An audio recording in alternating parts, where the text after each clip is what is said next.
Good morning students. Today our topic is electrochemical series. तो ये जो टॉपिक है हमने 12th में पढ़ चुके हैं, तो अभी जल्दी से हम रिवाइज कर लेते हैं। तो इलेक्ट्रोकेमिकल सीरीज़ में हम एलिमेंट्स को उनकी रिडक्शन पोटेंशियल के स्टैंडर्ड रिडक्शन पोटेंशियल के हिसाब से अरेंज करते हैं, या तो डिक्रीजिंग ऑर्डर में करेंगे या इंक्रीजिंग ऑर्डर में करेंगे। ठीक है, तो आपकी जो इस बुक में यहाँ पे डिक्रीजिंग ऑर्डर में कर रखा है, इसका मतलब जो ये सबसे पहला एलिमेंट है F2 इंटू एफ नेगेटिव, इसमें जो इसका सबसे ज़्यादा रिडक्शन पोटेंशियल है, ठीक है, और उसकी वैल्यू क्या आएगी 2.87। ठीक है, और जैसे जैसे नीचे जाते जाएंगे आपका रिडक्शन पोटेंशियल घटता जाएगा।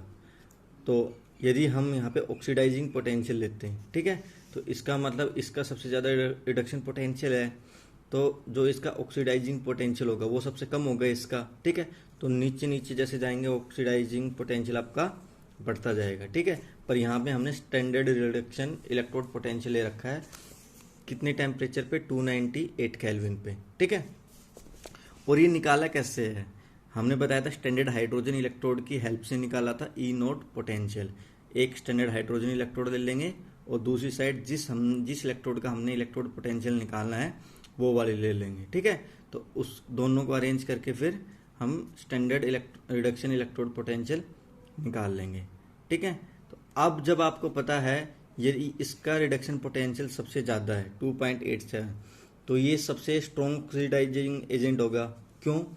क्योंकि रिडक्शन पोटेंशियल सबसे ज़्यादा है, तो स्ट्रॉन्ग ऑक्सीडाइजिंग एजेंट क्या होगा? ऑक्सीडाइजिंग एजेंट क्या होता है? जो खुद तो रिड्यूस हो जाए इजीली और दूसरों को ऑक्सीडाइज कर दे। ठीक है, तो इसका रिडक्शन पोटेंशियल ज़्यादा है। ठीक है, तो ये खुद तो बहुत जल्दी रिड्यूस हो जाएगा, पर ये दूसरों को उतनी ही जल्दी ऑक्सीडाइज भी कर देगा। ठीक है, तो जैसे जैसे हम यहाँ से ऊपर जाते जाएंगे, ठीक है, तो आपका ऑक्सीडाइजिंग स्ट्रॉन्गेस्ट ऑक्सीडाइजिंग एजेंट होगा यहाँ पे, और सबसे नीचे वीकेस्ट ऑक्सीडाइजिंग एजेंट होगा। जस्ट इसके अपोजिट यहाँ पे सबसे ऊपर वीकेस्ट रिड्यूसिंग एजेंट होगा और सबसे नीचे स्ट्रॉन्गेस्ट रिड्यूसिंग एजेंट होगा। ठीक है, तो ये आपकी पूरी इलेक्ट्रोकेमिकल सीरीज थी। अब हम पढ़ेंगे इसकी एप्लीकेशन। जो फर्स्ट एप्लीकेशन है relative strength of oxidizing and reducing agent. तो ये तो जस्ट हमने देख लिया कि भाई कैसे होगी, मतलब ऑक्सीडाइजिंग और रिड्यूसिंग एजेंट की स्ट्रेंथ कैसे वेरी कर रही है। ठीक है, ये तो अभी देखा है। सेकंड है calculation of the EMF of the cell. अब ई नोट सेल का फॉर्मूला होता है E naught cathode minus E naught anode. अब हमें सबका पता चल गया कि भाई ई नोट की वैल्यू क्या है, सबकी ई नोट की वैल्यू हमारे पास है। ठीक है, ये तो अब यहाँ पे जो कैथोड की तरह एक्ट करेगा, ठीक है, उसे कैथोड में रख देंगे, और जो एनोड की तरह काम करेगा उसे एनोड में रख देंगे, उसका ई नोट। ठीक है, दोनों को रख के आपका ई नोट सेल आ जाएगा। फिर इस ई नोट सेल को नर्नस्ट इक्वेशन में रख के हम ईएमएफ ऑफ द सेल निकालेंगे। ठीक है, ये बहुत इजी है। इसके बाद है predict feasibility of the reaction. ठीक है, तो फिजिबिलिटी ऑफ रिएक्शन कैसे निकालेंगे कि कोई रिएक्शन होगी या नहीं होगी। तो मैंने आपको बताया था कि कौन ये फैक्टर बताएगा, डेल्टा जी। यदि डेल्टा जी आपका नेगेटिव है तो आपकी रिएक्शन क्या होगी, फिजिबल होगी। और यदि आपका डेल्टा जी पॉजिटिव है, ठीक है, तो आपकी रिएक्शन नॉट फिजिबल होगी या फिर नॉन स्पॉन्टेनियस होगी। ठीक है, तो डेल्टा जी का फॉर्मूला आपका क्या होगा, अभी हमने लास्ट लेक्चर में पढ़ा था। डेल्टा जी का फॉर्मूला होता है minus N F E naught cell. ठीक है, तो डेल्टा जी हो गया minus N F E naught cell. तो यदि हमें डेल्टा जी को नेगेटिव लेके आना है तो जो ई नोट सेल होगा वो पॉजिटिव होगा। जब ई नोट सेल पॉजिटिव होगा तो तभी तो माइनस एन एफ जो टोटल क्वांटिटी है वो नेगेटिव होगी। ठीक है, तो इसका मतलब जो आपका ई नोट होगा वो आपका पॉजिटिव होना चाहिए। और पॉजिटिव कहाँ कहाँ आ रहा है, देखो ये आपके सारे पॉजिटिव आ रहे हैं, जो आपके ये है हाइड्रोजन से ऊपर जितने भी हैं ये सारे आपके क्या आ रहे हैं, पॉजिटिव आ रहे हैं।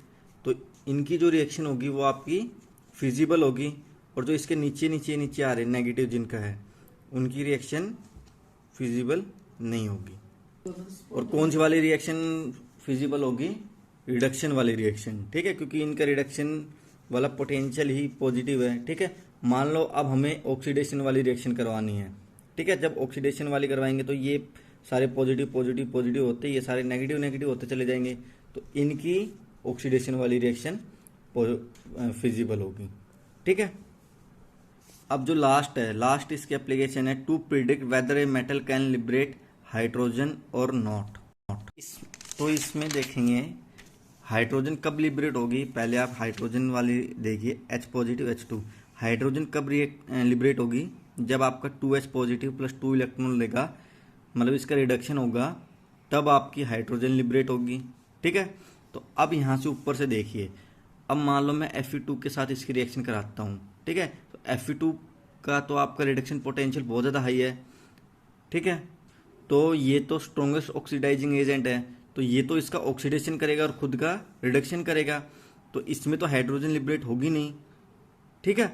और मान लो Fe3 पॉजिटिव है, Fe3 पॉजिटिव इससे कम इसका रिडक्शन पोटेंशियल है। ठीक है। तो ये वीक ऑक्सीडाइजिंग एजेंट है, वीक ऑक्सीडाइजिंग एजेंट या फिर स्ट्रॉन्ग रिड्यूसिंग एजेंट है इससे तो।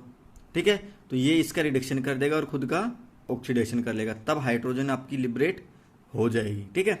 तो इसका मतलब इसके जो नीचे नीचे वाले हैं ये सारे हाइड्रोजन लिबरेट करवा सकते हैं, और ये जो ऊपर वाले हैं ये इसको हाइड्रोजन लिबरेट नहीं करवा सकते, क्योंकि इनका रिडक्शन पोटेंशियल इससे ज़्यादा है।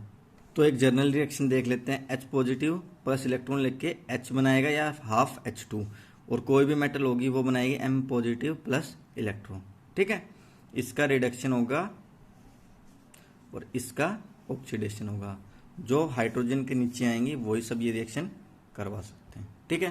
Thank you.